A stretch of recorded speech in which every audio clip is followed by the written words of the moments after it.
En fait, sur le club, on est quand même 300 membres.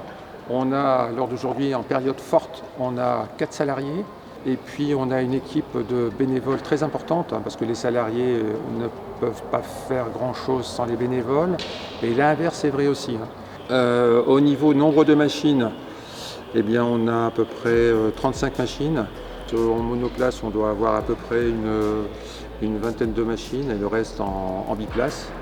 Des planeurs performants, des planeurs aussi qui sont là pour l'école de début.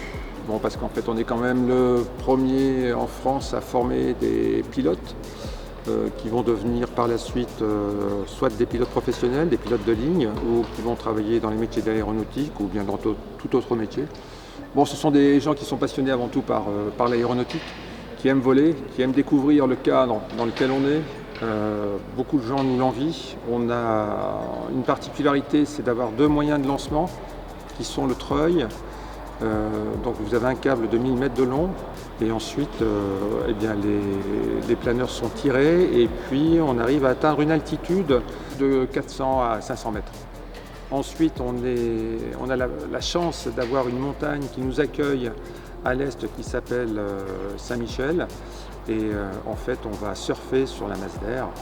Et ça nous permet en fait, même quand les conditions sont pas très bonnes, de pouvoir apprendre à nos élèves à piloter facilement. Voilà. On a un deuxième moyen de lancement aussi qui est le remorqueur. Alors là, le remorqueur, pourquoi l'utilise-t-on ? Eh bien, quand la météo est bonne, très bonne, on peut faire des distances de 500, 750 km, voire 1000 km, ça s'est déjà fait ici. Donc voilà, on a pas mal de cordes à notre arc au niveau formation. On s'attache de plus en plus au côté sécurité.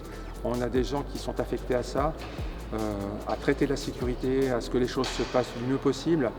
Et à l'heure d'aujourd'hui, en fait, on est dans une logique d'essayer d'avoir les moyens pour rallonger notre piste en dur et de pouvoir décoller de plus loin pour passer, parce qu'on a quand même au niveau sécurité, c'est un peu limite.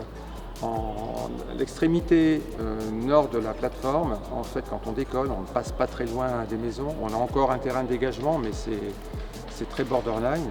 Et en fait, notre objectif, c'est de pouvoir faire rallonger cette piste de 180 mètres, donc prendre notre élan de plus loin pour pouvoir passer plus haut au bout de la piste. Ça, c'est la première chose au niveau sécurité. Et ensuite, il y a une deuxième chose, c'est le bruit que fait notre avion, on en est conscient. On est constamment en train d'essayer de faire des progrès pour abaisser, pour avoir le moins d'impact possible sur les nuisances sonores. Et c'est pas facile, hein. Mais on s'y attache. Et avec cette possibilité de partir plus loin, on passerait plus haut. Donc en fait, au niveau des nuisances sonores, évidemment, tout va diminuer. Ça va dans le bon sens, hein, pour les riverains. Voilà. Donc ça, ce sont des projets qui sont en cours. On aimerait bien que ça se finalise. On a l'accord de la DGAC qui comprend bien tout ça, ces problèmes de sécurité, ces problèmes de nuisance, parce qu'elle se bat constamment. Il n'y a pas que notre plateforme qui est impactée par ça, il y en a d'autres.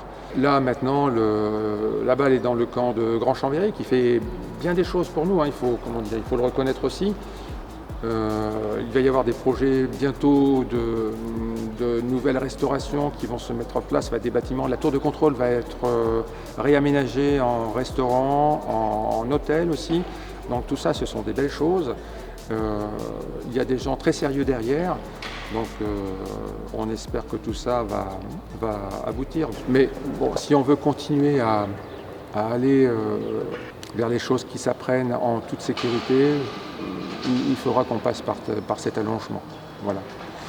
Alors oui, il y a des baptêmes, il y a des baptêmes qui sont organisés tous les jours. Il suffit simplement de téléphoner au bureau du CSVA. Le club des planeurs de Châles a un site internet et tous les renseignements sont dessus.